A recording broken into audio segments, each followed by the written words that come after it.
overwrite his father cause he's locked in the pen. He tried to run on sentence but repentance turned him in. When Sean was learning alphabetics, his mother called him pathetic and told him to find his ethic. The violence was domestic, getting smacked from wooden spoons. His back was to hold a wound, she would crack us for perfume. She would sell her body to goons in restrooms till the lobby where Sid was watching cartoons. Just a kid in a box. Just a kid in a box, kid in a box. Just a kid in a box. Just a kid in a box, kid in a box. Just a kid in a box. Just a kid in a box, kid in a box. Just a kid in a box. Just a kid in a box, kid in a box. Sean would go to public school cause he wanted a purpose, but his mother would always tell him that his learning was worthless. My word is earnest, she would tell him while she lay on the couch. She was a servant to the pipe hanging out of her mouth. Walking out, he knew the doubt. Preservation was too vital from good at the hood. Children surrounded by all the rivals, turning homicidal from Bibles to primer off for hours. For the weak and the idle, not the idols that helped him try. Sean was scared of walking out cause there were kids in the block that would mock the clothes he copped and the shoes that he got from his pops. He told him stop, but the kids on the block would contribute to more harassing. And yet he knew to pass them. What is his passion? Sean was working up for a scholarship, started busting tables, but wasn't able to get dollar tips. He used to tally days until he got to college. After work he took an alleyway until he was acknowledged by the kids on the block that were asking about his job and laughing as they were mocked. The shoes that were soon to rob, the goons that put out a Glock and told him empty your pockets. The kids began to beat him and leave him screaming to stop it. Taking shoes from his father made him cry in heaps of pain, so they just threw a couple dollars and told him to keep the change. Plus splatter was on the rocks, they scattered around the block. Sean was battered with the stomach still in knots, walking home in tattered socks. Just a kid in a box.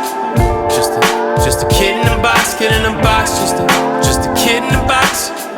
Just a kid in a box, kid in a box. Just a kid in a box. Just a kid in a box, kid in a box. Just a kid in a box.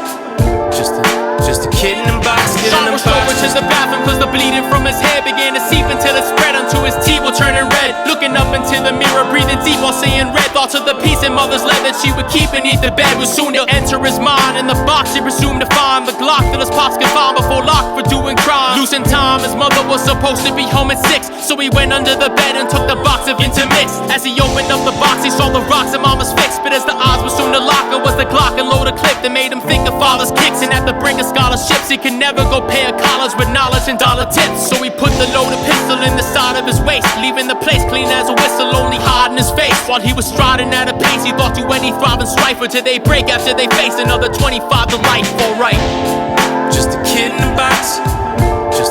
Just a kid in a box, kid in a box. Just a kid in a box. Just a kid in a box, kid in a box. Just a kid in a box. Just a kid in a box, kid in a box. Just a kid in a box. Just a kid in a box, kid in Sean a would go box. to the group as they were sitting on a stoop, passing a basketball to masking all the people to play some hoops. Sean walked over to the troop, holding the pistol in his pocket. Tears were filling up his sockets as the guys would point to mock it. He then took out the pistol to the goons and told them stop it. He waved the pistol left and right as soon he was to cock it. The kids began to laugh because they knew the block was hot, but it don't matter cause the latter knew he'd never take the shot. They said you better get to the fire in or end up on the news, cause in the distance there was the siren. So he said I want my shoes, but they refused. They told him I think you got us all confused, so don't accuse us nigga if the none of us got your shoes. To excuse the trigger was never up for the dispute. To be abused was bigger than the taking of someone's loot. But Sean decided to choose. The decision was absolute but got disrupted, interrupted by a stop rival